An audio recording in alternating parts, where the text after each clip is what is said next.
Good evening, folks. Welcome to the Friday Frothy here for another interview. Glennie, how are you, Jeffy? How you going, mate? Fantastic, mate. Another fantastic guest tonight. Very lucky, mate. You've done well again. You've got the great David Rhys Jones on, mate. Well, mate, thanks to Kate Jesselenko and Corey's Garden and Landscaping. Absolutely.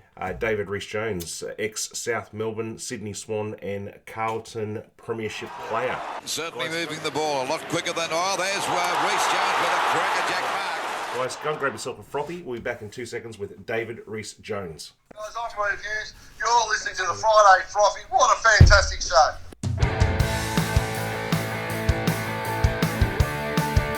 The Friday Frothy.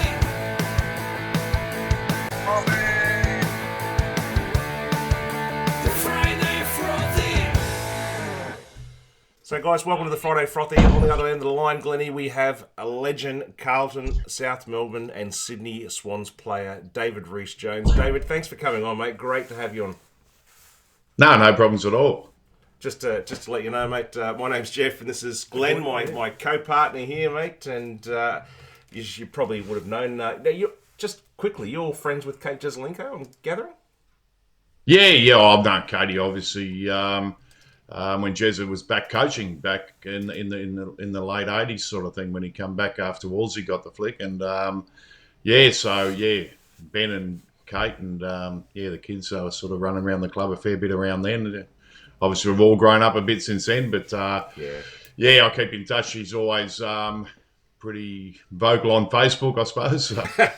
I just want to shout a quick shout out to Kate and our sponsor Corey's Garden and Landscaping, because they both helped to get you onto the show, mate, and it's absolutely fantastic to have you on and ask you a few questions. And let's just get straight into it, mate. Let's talk about the very beginning and how you started, when you started, and who you started playing for. As in junior football? Yeah. Where did it all start? Yeah, I started I was about 7, I think, when I first started, and my brother went down. He's a year older than me, and I only had under 11s footy, 11s, 13s, 15s, and 17s then, and 19s, of course. But so I started under 11s when I was 7, and had a few years in there, and a club called Oakleigh Youth Club, a local footy club down here. Wasn't too successful, but it was a good club and a good environment, and Dad sort of coached a bit around the place and did it. He's always around doing something around the place. So, it was a good club. Was you a natural, mate? Did you eat, sleep and drink football? I absolutely did. Footy was my life, and that was it. That was, I was always, I suppose, reasonably good at it, and it was something I had a great passion for. So, I'd be tearing my hair out if I was here in Victoria now, and I feel sorry for the kids who can't play footy. I mean, you're not wrong. They're going to have a year off. I'd be climbing the walls, and I used to go out the back and kick the ball to myself. I'd just be kicking up in the air and catching it, and running around the backyard like a little lunatic, a blonde-haired kid. But So no other sports that you were interested in. It was just AFL, Australian rules football. I played other sports. I played cricket. Obviously, footy and cricket went together, but we tried a few other things: basketball, baseball, little league, and so forth. So there were various other sporting interests, but footy was always number one. It was what I loved doing. Yep. Who did you follow, Dave? I followed Richmond, actually, and I was a mad Royce Hart fan. So Royce Hart, number 4 Richmond jumper. Yeah. So I had number 4 on my back as a young kid running around, and my brother barracked for Carlton, and the rest of the family actually all barracked for Carlton. And I was always a bit of a rebel, I suppose. So I went to Richmond, where a few of my mates barracked for as a young, probably 4 or 5 year old, and I bloody hated Carlton when I was a kid growing up. Wow. And the brother, he had number 25. Actually, ironically, he had number 25 on his back, Alex Jesselenko, and I was Royce Hart, against each other. Wow, mate. We'll get into some of your career and some of your antics on the field very shortly. But just to start off, your draft selection, how that all happened, and how did you get picked up by South Melbourne? Yeah, well, there was no draft back in those days. It was zone over here, so it was basically where where you lived, and I lived in North Clayton at the time, and on one side of the road was South Melbourne, and the opposite side was Richmond. And I actually got a phone call from Richmond when I was about 16, and trying to think of the bloke's name, Noel Judkins it might have been, and anyway, I was on the wrong side of the road, so they dropped off, and then I got a call from Greg Miller at South Melbourne, and at the end of, I just finished a year of under-18 footy and got invited down.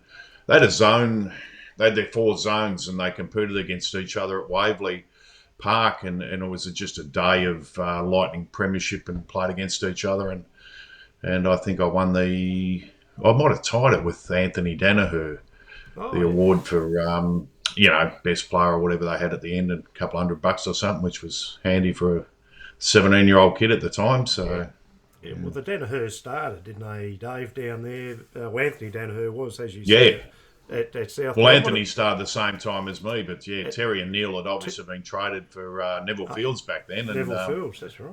Yeah, so it was a good pick up by the Essendon Football Club, getting those two. But So what was the whole move like? Going from South Melbourne to Sydney, was that a bad time to be at the club or a good time to be there, mate? It was a bit of both, really. I mean, it was. I'd had 2 years of footy, and I broke my leg in my 4th game, so I didn't have much in the first year, and then the next year it all sort of went okay, but it was difficult. I mean, the league come in and wanted the club in Sydney, obviously, and South Melbourne didn't have the numbers, but it split the club down the middle, and that was the real disappointing thing, because half of the blokes wanted to stay. I mean, a lot of guys come from around the South Melbourne, Port Melbourne type area, and they didn't want to move. So and people could understand that, but we couldn't take half a team up there either. So it was awkward. So it got pretty fiery at times, and the Keep South people, and I was in the party who wanted to go to Sydney. So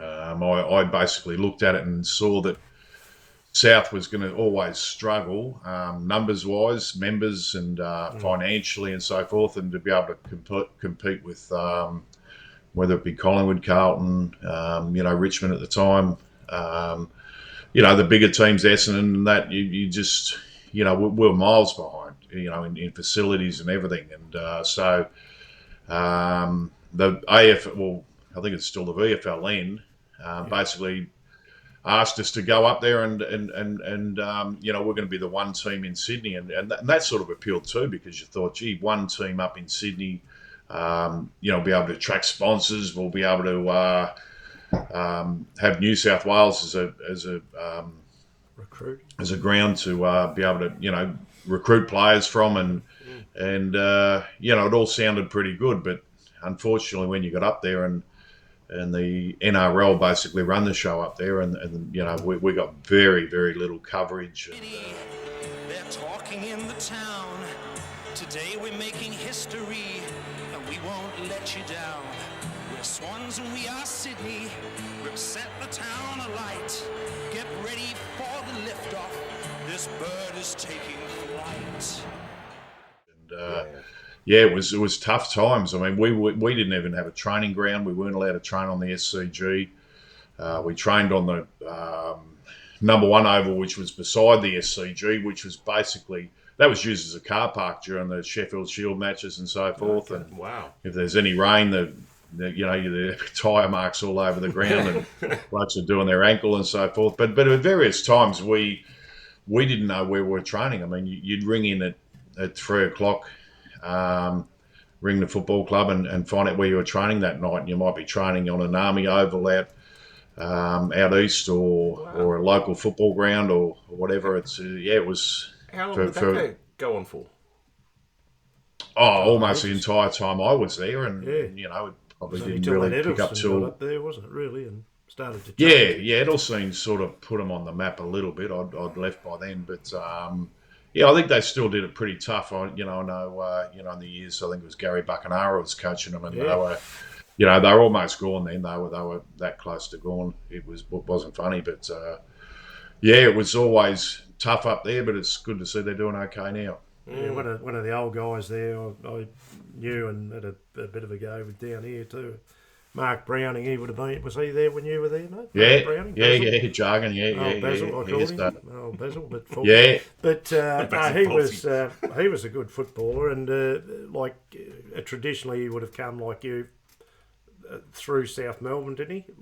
Ricky Quay. I think he was South all the way, sort of thing, and he was probably one of the key, him and Barry Round and a couple others were the real key. Yeah, Stevie and that, but and Stevie was a good mate. Stevie actually played in the same football club I did, where I come from, Oakleigh District. So, Oakleigh, did he? Yes, a very good coach down here too. He coached at Clarence down here too, in the AFL as it was back then. Yeah, he did very well. What was the reason to move back to Melbourne, mate, and go with Carlton? Well, at the end of 1984.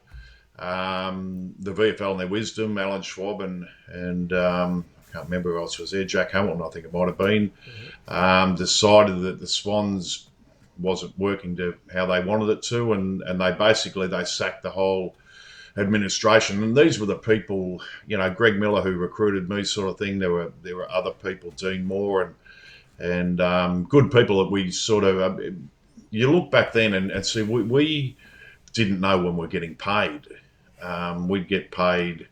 We could have been getting paid in March for the year before. So you've had a lot of trust in these people, and then they got sacked, and the AFL put in their own administration, and basically these blokes come up and said, anyone who won't be getting a rise in your contract the next year. I was in the second year of a contract that year, so I had another year to go, and my contract was obviously going up the next year, and I probably would have stayed and put a deposit down the house, and the rest could have been history. But they said, well, no one's getting a raise in the contract, and I spoke to them afterwards, because you know what footy clubs are like, and I sort of said, does this apply to everyone? You're not going to be shuffling money under the table to other people, and you always have your doubts of that sort of thing, And so I decided, I rang my accountant. We didn't have managers back then, but I rang my accountant, and he said, what do you want to do? And I said, well, I'm going to abide by my end of the contract, and they're going to abide by theirs and pay me, what I'm due. Yeah. And he actually said to me, he said, I have to tell you, I put a clause in your contract because I was worried about going up to Sydney. If something did happen, that at the end of the season, you could demand your money, and if you're not paid within 30 days, the contract becomes null and void. So I said to him straight away, I said, can you enact it straight away? Because I know they've got no money, and they won't be able to pay me. So the 30 days went past, and I didn't get paid, and I was basically a free agent before free agency was even thought of back then. There were 3 or 4 great tackles. Rhys Jones plays. Oh, what a mark! Anyone else trying to pick you up? Well, at that stage, no one knew anything. Yeah. And, it was only between myself and my manager. And when the 30 days come up, basically he said to me, what do you want to do? I said, I want to go home. I'm coming back to Melbourne. And he had some contacts at Carlton Footy Club. And obviously, if you're going to leave a club down lower on the ladder, you want to go to one that's going to be successful, and it's crazy. I mean, what they weren't prepared to pay me, you almost get double at the other clubs. So so crazy. I just jump back just two steps.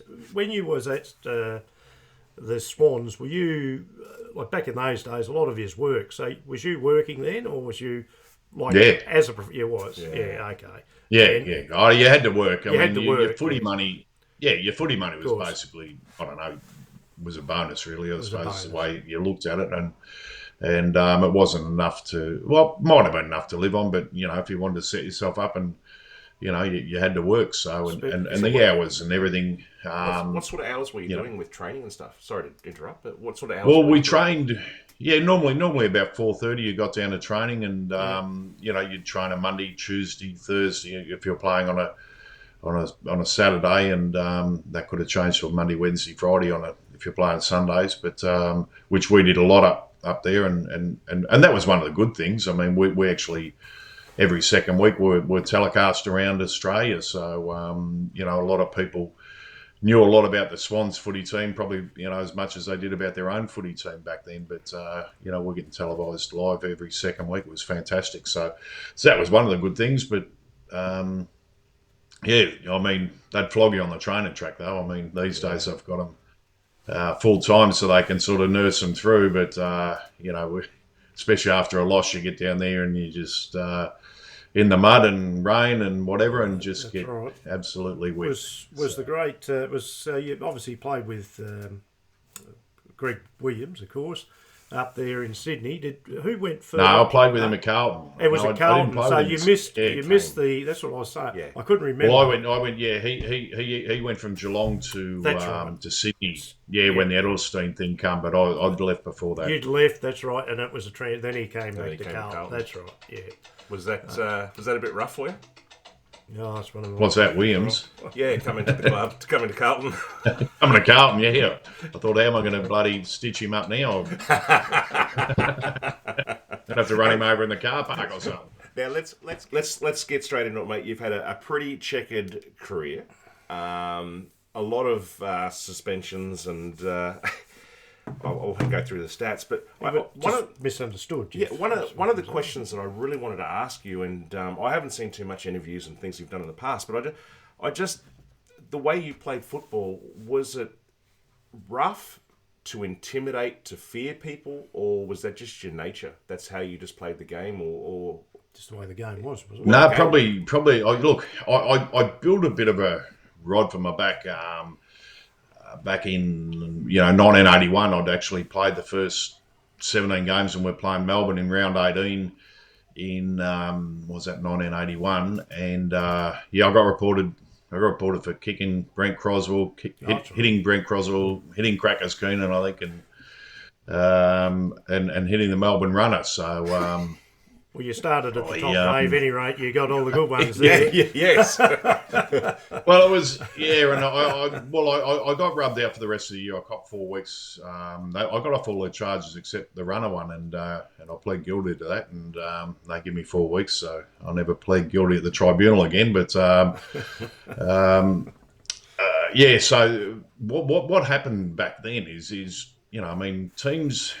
You'd go through the lineups and you'd look at weaknesses in players and what, perceived weaknesses, I suppose. And what they thought with me was after that was, he can get under his skin a bit and he's going to retaliate. And that, every now and then you get a nuffy out there, bloody stand on your toes and bloody pinching you and doing all this sort of stuff. And you warn them. And I suppose if you warn them, you're going to whack them, and you don't do it, then they're going to get away with it scot-free, so. It's almost play on, Lewis. No, he might get 15 metres here. They're going to lose this, the Swans, if not careful.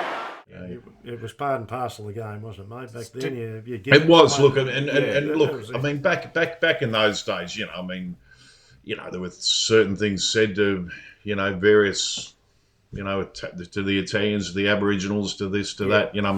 If they could. If you get them off their game or to, you did whatever you had to win, basically. So, and there was no holds barred back then. Not before he goes over the top looking for Francisco. He's been reported. Rhys Jones just came in and... Oh, they're having a go now. As he slipped, was when Rhys Jones did the damage. He did bounce it. They're still at it big down there. Now they've got him apart. Neagle and Rhys Jones, and there's no love lost. Rhys Jones. Oh, then he gave him one back. Did people actually fear playing on you as your opponent?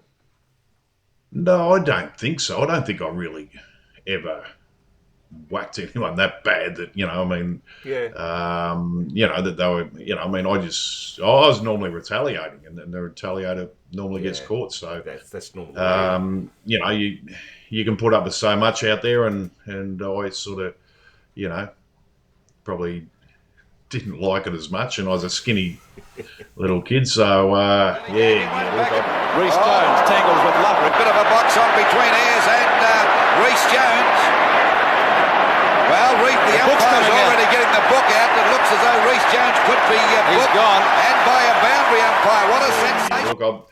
Look, I'd love to play these days, to be perfectly honest, because of you got a lot more protection with the amount of cameras and everything happening out there, and even the amount of umpires out there, they'd pick up on things happening behind the play, and you'd be able to just play footy. Well, one of the big things was too, I suppose, and I don't know if you agree with it, but obviously then it was, as I remember it too, even playing down here, I mean, it was all more one-on-one. You had your opponent, you'd probably come across him fairly regularly if you're like a half-back flanker or something like that, or centre-half-back, wherever you're playing across that line. You knew roughly if you were playing Melbourne who you'd cop, or you'd have a fair idea who you'd be getting. And players back in those days had good memories, Jeff. And if you did get whacked, you'd remember you'd get them the next time. So that's how it went. Yeah.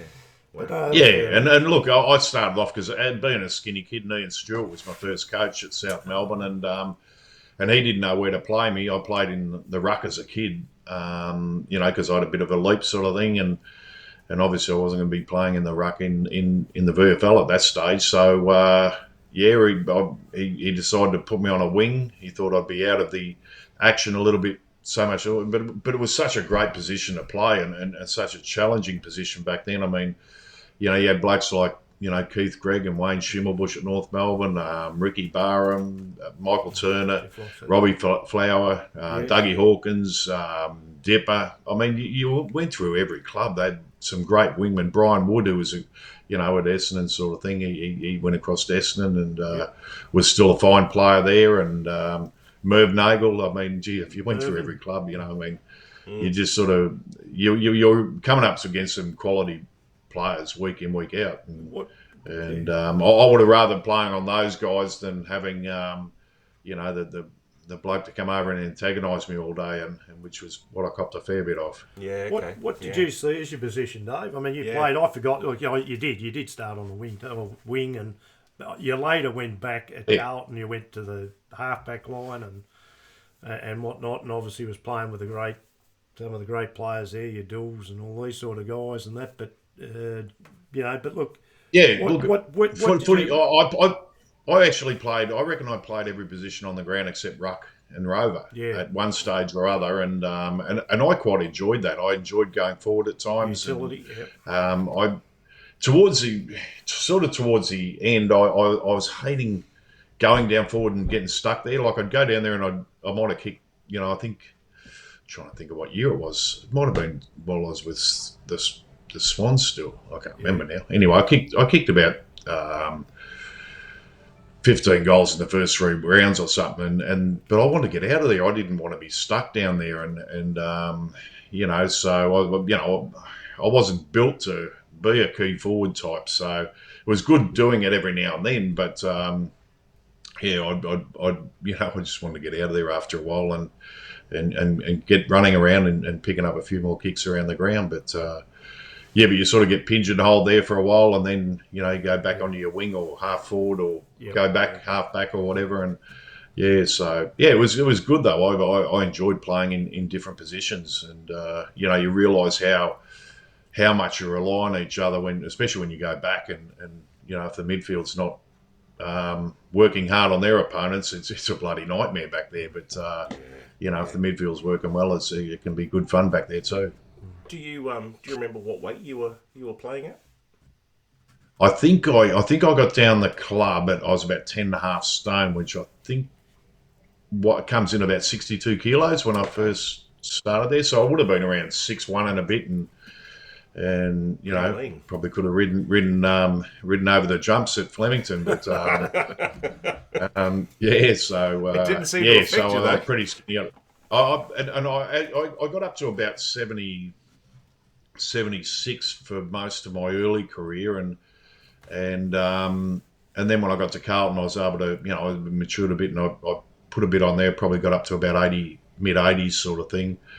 But I just couldn't. I really struggled to put weight on as a young bloke coming through. I was South Melbourne used to feed me this sausage or something it was called, and I had bloody trailer fulls of it, and that was all I was drinking, sort of thing. But it didn't do a thing to put weight on or anything. But it was just one of those things, and it wasn't until I had a bit of a bad knee injury and got an infection. I got a staph infection after an operation, and that sort of put me back a fair bit. But after that,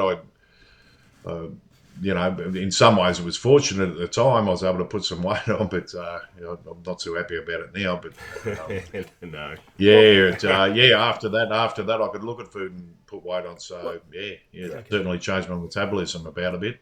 What was it like walking into the Carlton Football Club, mate? You've just, as you said, your family basically barracked for them. Well, they all did, bar yourself as a young fella, and then you've walked in. You must have had guys that obviously you played against, and what was that transition like? How did they accept you moving in from up there at the Swans, and did they tuck you under their arm, and once you were there, that was it? You were part of the furniture, and they were good lads, and they were good, great bunch of blokes, and real, on and off the field, terrific bunch of blokes. But you had to earn your respect, and that was, I was playing with triple premiership players, or I think Bruce had played in 4 by then, so you're playing with some, Carlton royalty, I suppose, and that was tough. My first year was probably, I reckon, halfway through the year, I was almost thinking, well, this is the worst move I've ever made. I was the so-called high-paid recruit, and I'd struggled. I'd copped a couple of reports here and there, and getting a bit frustrated, and I was struggling a bit, and it was funny because I actually got dropped for a game, and someone got injured, and we're playing North Melbourne at night, and I just said to myself, I said, I don't care if I tackle my own teammates to get the ball tonight. I'm just going to have a red hot dip and just go and get it. And it was a cold, wet night, and it just worked. I was just that keen to get the ball, and I just about would have knocked my own blokes over to get the ball. So. At times you have to be a bit selfish in the game. It's if you keep thinking you're going to do the team thing all the time, or you're not getting a kick and you're out of the team. So that was sort of the first start of it, and then I suppose probably the best thing was the next year that we got Kernahan and Bradley and Motley and these guys all come over from South Australia, and a couple of West Australians, and they were on the big bucks, so it took the pressure off me. I wasn't the high-paid recruit for the next few years. So, and Wolsey come in as coach too, so there's a bit of a change in the guard there. So it was a bit of a fresh start, which is good. Can you just take us through a couple of your coaches that you've had? So you've had Wolsey. Yeah, well, I started with Ian Stewart with South Melbourne, then Ricky Quaid come along. Bob Hammond copped probably in the last 4 or 5 games. He after, I think we know about what happened with Ricky Quaid and Barry Round's wife, but anyway, I won't go into that. All about that, yeah. But Bob Hammond come along, and then when I got to Carlton, Parker was there to start with, 85, and then they basically did the swap. Him and Wolsey, he went to Fitzroy, and Wolsey come to Carlton. And Wolsey took us to second on the ladder, won a premiership, third, and about 10 games into the next year he's sacked. So it shows how ruthless Carlton can be at times. Second, first, third, and see you later, 10 games down the track. And then they brought Jezza in as coach. And so it was great having such a great football person like Jezza to be a coach. And unfortunately, we didn't get the success that we probably had the ability to get a bit more success over that time. But Hawthorn were a dominant team too. So, and then Parko come back my last year. So my Carlton career was bookended by David Parkin, 1 year at the start and 1 year at the end. Great coach. Yeah. Look, they all were. It's funny when I went down to North Launceston, and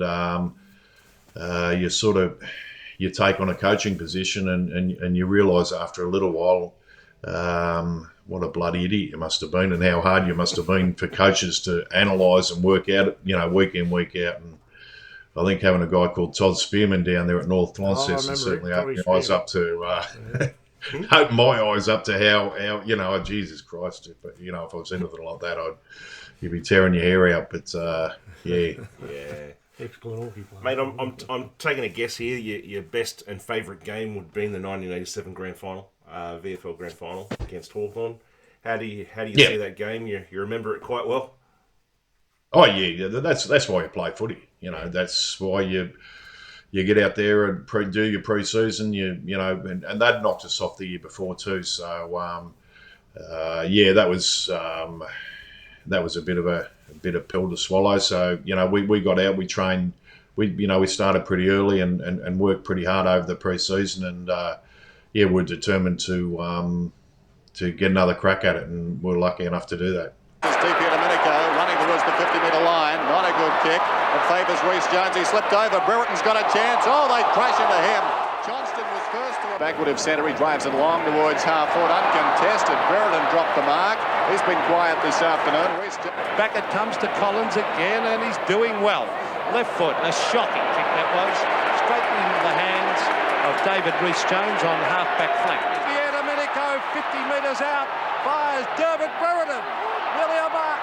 Rhys Jones, brilliant play, forces it through for a point. Over to Gary Ayres. He runs to the centre of the ground. He kicks long, a 60-metre kick. Brereton, Rhys Jones too good. A lovely mark. And he's on top of Dermot at the moment. And again, another question I asked you before. So when you went to Carlton, was that those years that you were there, right up leading into the 87? Again, was that still classed as semi-professional, or did it become more professional? Yeah. No, I worked right through. I worked right through to So 92 I finished, and I was working with CUB. I don't think I was working too hard, but it was. Wasn't a bad gig, that one. Good gig. I'm still down at Bugs. Down there working for Bugs down there wasn't bad at all in Tassie. Very good. Mate, the Norm Smith medal that you won in that grand final, obviously the same mentality as what you just spoke about as that game for North Melbourne. You just gave it a crack and gave it everything you had. Grand final. Yeah, look, I was playing on probably one of the great finals players in history of Dermot Brereton. So I knew one thing: I was either going to be the best on the ground or the worst on the ground. So it was there was going to be no in between there. But it's funny because 1986 I played on Gary Ayres on a wing, and he lined up on me on a wing, and I had a very good second semi that year, and probably had 30-odd possessions, and so they put Gary Ayres on me, and I was actually rubbing my hands together before the match. I thought, oh, beautiful, this should suit me, but the bounce of the ball and everything, I think the emotion of it, a grand final and the lead up and everything, probably, while we had a lot of blokes in there who had that experience, we had quite a few, quite a few first-year players there as well. I mean, games played, I think it was the lowest in a grand final ever. Kernahan, Bradley, Motley, they're all in their first season. So, so we had a mix of youth and experience there. And obviously Gary Ayres won the Norm Smith medal on me. So on Mad Monday, I was called Smithy all day, and go and get me a beer, Smithy, and do this, Smithy. And so that and that's all the banter and good stuff about footy. But I was lucky to square the legend the next year. So. Winner of the Norm Smith medal is David Rhys Jones. The bad guy is a winner at the end. It's got a happy ending. David Rhys Jones is the Norm Smith medalist in the 1987 grand final. Well, how about that? It's to my disappointment, David, but you did. They did pretty well. They did pretty well during that time. They did. It never started well when I first barracked for them, mate. But they every side, and especially Carlton, they were dominant through the 80s and Richmond, the two sides you mentioned. I remember just watching as a kid, Richmond, Carlton, and it was just dominant. But it was funny. Every side, and Hawthorn later got their bit of a go, but.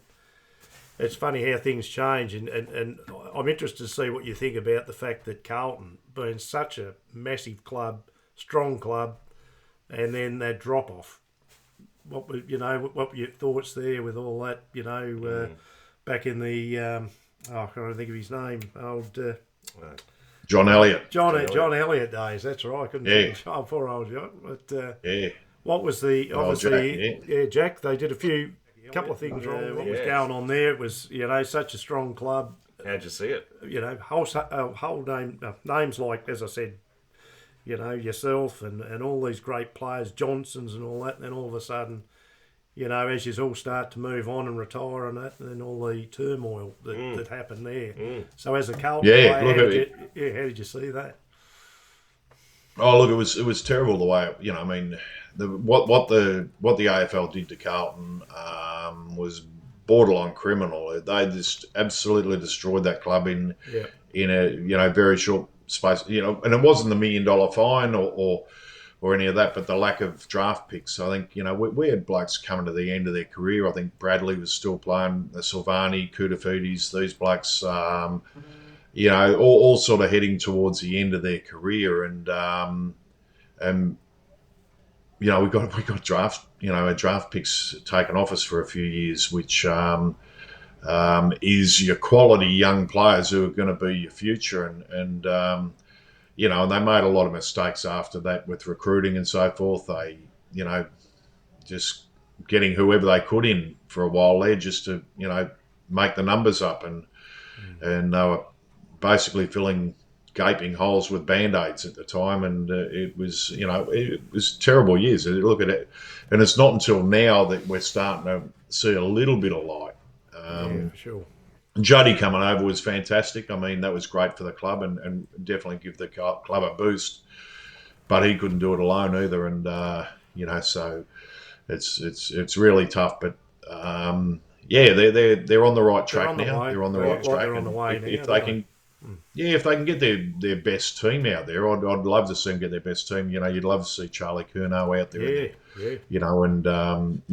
Caleb Marchbank's been missing in defence for most of this year, and he's a quality young footballer as well. So, the future's looking bright. The future is really looking bright for Carlton. But they need to start putting four quarters together too. Yeah. Which will come. That'll all come. Yeah. Do you spend much time down at the club? Well, it's funny because I had a pub in Carlton, and towards, I'm just thinking of what year it was. I think it was around 2007, I reckon it might have been, and they'd finished on the bottom of the ladder, I suppose, and a few of us. Actually, it was about 2006 because we had and so anyway we formed a group. A guy who was a runner, Bob Lowry, who was a runner through the Carlton 81-82 premiership years, and he's regular in the pub, and he said, what can we do? And and he had a few ideas. He wanted to get a group of people together, and he rang, I think there's about 15 of us, and we went to a restaurant in there were some of the greats of Carlton Footy Club, Big Nick and Wolsey Parkin, Jezza.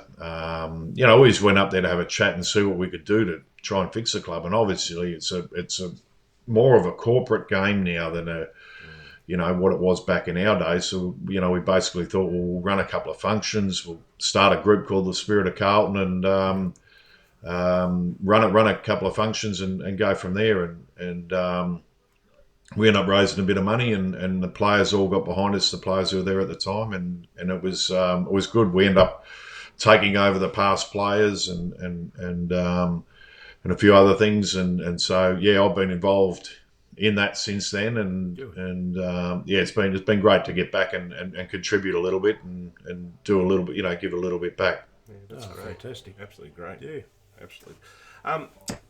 One of the questions I was going to ask you before, talking about different players that you've played on, or doesn't matter if you played on them before your time. Who is your favourite player of all time? Favourite player? Yeah. I must admit, I love watching Gary Ablett Senior. He was just an absolute freak, and you just you'd shake your head at times at some of the things he could do on a footy field, and he could do anything. He could do anything, but he was tough too. He was he'd run through blokes and they wouldn't come back. They wouldn't come back. He could take off from 10 metres away and he'd be almost at top pace, and he's sort of so hunched, and he'd put the shoulder down and just keep going. And look, I love watching him play. And he was one of me. Blokes like Plugger. I still watch footy today. It's harder to watch these days. It is tougher to watch, and you don't get those one-on-one contests either these days. So I've loved all the great players over that. You tip your hat to. From Matthews through to the guys. Obviously I was a Royce Hart fan as a kid, and love watching him play. Jez was fantastic. The list goes on and on and on. To Wayne Carey and guys like that who are just, that's why you go to the footy, to watch people like that. You turn your telly on to watch them, and we don't get enough of that these days. We don't get enough of those, contests and those one-on-one type players, and Buddy Franklin's probably been the last of them, who's one of those real blokes who drags a crowd in. Yeah. Well, that was the same thing as you said about drafts. I remember that year, as I said. Obviously being Hawthorn supporter, pulling Roughhead and Franklin and all those guys in 1 year, and Lewis, and that as you said, that's slowly but surely, even now though, that's going out of the game. It's harder to get draft picks now, unless you've been a side that's probably been propped up. So back in your day, it was more, as you said, zones and whether you could fit it into like a salary cap, wasn't it? Brown paper bags back then. Brown paper bags. It really was, eh? Paid under the table and get out to the local at Carlton, I suppose. So these teams that have filtered out the GWS Giants and the Gold Coast Suns and the amount of picks and the money that's thrown at them and stuff, how does that make you feel after being the first ones to go to Sydney? Yeah, I'm not too sure how much the AFL sort of they probably did a little bit with the Swans in those initial. They would have had to have, otherwise we wouldn't have survived. But and there would have been obviously the TV rights. Were on every second Sunday, so that would have just about paid for us anyway. But look, it's it's a completely different game now, and good on them. Even the Players Association now, I said I'm involved with the Carlton past players side of things, and they do some wonderful things now to help the older players, with their operations and long-term injuries and a lot of difficulties that they're going through, and they got a pretty hefty bank there to be able to support the players once they have finished playing. So. That's one of the good things about these days, and it certainly helps. Yeah, for sure. With your VFL too, when you obviously only a couple of years ago now, a year ago, 2 years ago, before all this COVID happened, but you obviously had a lot to do with the VFL too, with your commentating and and everything else. How did you enjoy that? Doing that? I really enjoyed that. That was, I was with the ABC for probably 8 or 9 years there doing special comments, and I loved it. It was grassroots footy, and I often like seeing the senior players coming back from AFL clubs and seeing how they'd react to being dropped or coming back through injury or whatever, and and how they'd go about it. So, and I didn't hold back on them. If they weren't putting their head over the ball or having a crack, then I'd let them. I wouldn't mind telling them on the vision sort of thing. So, but I was a bit more of the footy that we played back then. It was a bit more nose over the ball type footy, and you're playing on local footy grounds, and there was rain and mud and slush. They weren't playing on the greens that the bowling greens that the guys are on now. And greens. I can't see any Western Oval or Lakeside Oval now. They got roofs on and the old Moorabbin football ground too. It used to miraculously get wet, even if it hadn't rained for 3 weeks. But really. Bloody hell. Bloody hell. Well, mate, David, absolutely fantastic. We won't take up any more of your time, mate, but you're an absolute legend. Champion. Legend of the game, and, mate, you're a legend of a bloke, and it's been absolutely fantastic to talk to you. Can't thank you enough for coming on. Well, look, we said we could talk all night, mate. You've had a hard day and hard times as it is. We appreciate that you've come. And look, and you know, one of the highlights of my career also is, you know, the '95 premiership down there coaching North Launceston too. I was going to say, absolutely. You know, and that really, you know, that was, you know, one of the great achievements I sort of, you know, I've got in my life too. So, and still got a lot of good friends down there. Oh, absolutely. Rhys Jones to take the kick. He drives wide, and there's another fight further down the ground in the goal square. Still kicks it down towards Rhys Jones. God, there's cleverness. There's almost a 50. They're starting to take the initiative, Norm, aren't they? Rhys Jones up into the pocket. What's he trying to do? Well, I tell you what he might be trying to do, give a goal away. We're on a stick run. Run of Wigan, is it? There it is. They've won the flag. The Robins have won their first State League premiership. Beauty. These scenes of celebration they've waited for 6 or 7 years. It was a short quarter. The Robins have won it. Steve Wright and David Rhys Jones are best men now. Look at that. Oh, absolutely. Listen, one of the things I was going to ask you, because you have had a lot of success with coaching, did you ever want to go further with that? Go into AFL? Yeah, I did. I don't think I was part of the necessary, how would you put it, boys club you need to be in to get to that sort of stage. You know, it was changing so much then, and I don't think I was part of the mix. So I would have loved to have had a crack at it. I don't think I ever really wanted to be a senior AFL coach, but I would love to have been an assistant to get down and help, you know, help kids and you know, help them better themselves and you know, get confidence in their ability and so forth. And so I enjoyed my coaching, enjoyed my footy, and still love it today.